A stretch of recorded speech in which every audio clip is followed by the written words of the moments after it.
Salut les amis, c'est votre rendez-vous avec Talking Sport Actu Foot. Toutes les compétitions sportives sont suspendues jusqu'à nouvel ordre en Turquie. Au moins 2600 personnes ont perdu la vie en Turquie et en Syrie après les puissants séismes survenus ce lundi. Christian Atsu a été extrait vivant des décombres, annonce son entraîneur. Manchester United s'intéresse à Victor Osimhen et serait prêt à dépenser 120 millions d'euros pour s'attacher ses services. Ruud van Nistelrooy a confirmé que le PSV Eindhoven négocie pour faire sauter l'option de rachat du PSG sur Xavi Simons. Celle-ci s'élève à 12 millions d'euros.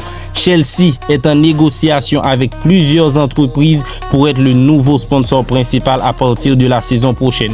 Le contrat avec TUI, qui rapporte 40 millions d'euros par an, se termine en fin de saison et ne devrait pas être renouvelé. C'est officiel, l'Argentine, l'Uruguay, le Paraguay et le Chili ont annoncé leur candidature pour la Coupe du Monde 2030. Rebondissement polémique dans l'affaire de la Juventus alors qu'elle attend de savoir si de nouvelles sanctions seront prononcées à son égard. La vieille dame sait que le procureur chargé de l'enquête ne l'apprécie pas vraiment.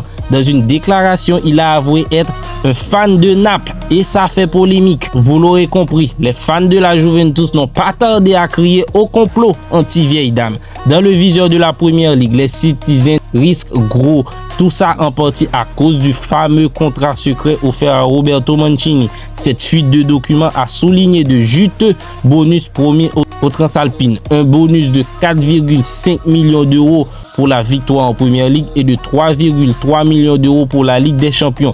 8 vols par an entre Manchester et l'Italie pour lui et sa famille, en plus d'autres privilèges. L'Italien s'est toujours refusé à tout commentaire, mais ce contrat pourrait coûter très cher à City.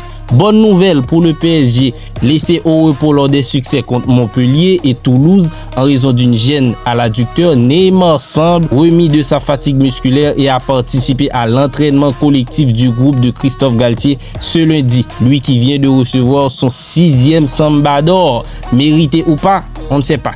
Touché à la cheville après un duel avec Youssef En-Nesyri, Sergio Busquets devrait en effet manquer quelques jours de compétition. Traumatisé par les multiples échecs en Coupe du Monde, le Brésil veut mettre toutes les chances de son côté pour conjurer le sort lors des prochaines échéances. La Confédération brésilienne étudie la possibilité de faire appel à un psychologue pour la Seleção, selon le média brésilien Globo. Le Real Madrid fait ses débuts dans la Coupe du Monde des clubs au Maroc ce mercredi, mais les Madrilènes n'étaient pas au complet. 3 joueurs manquent à l'appel et pas des moindres: Thibaut Courtois, Eder Militão et Karim Benzema.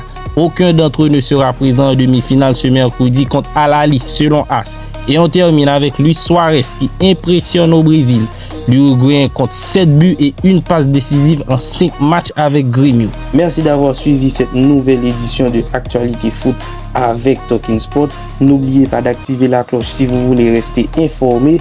Bye bye, à demain, même énergie, même amour.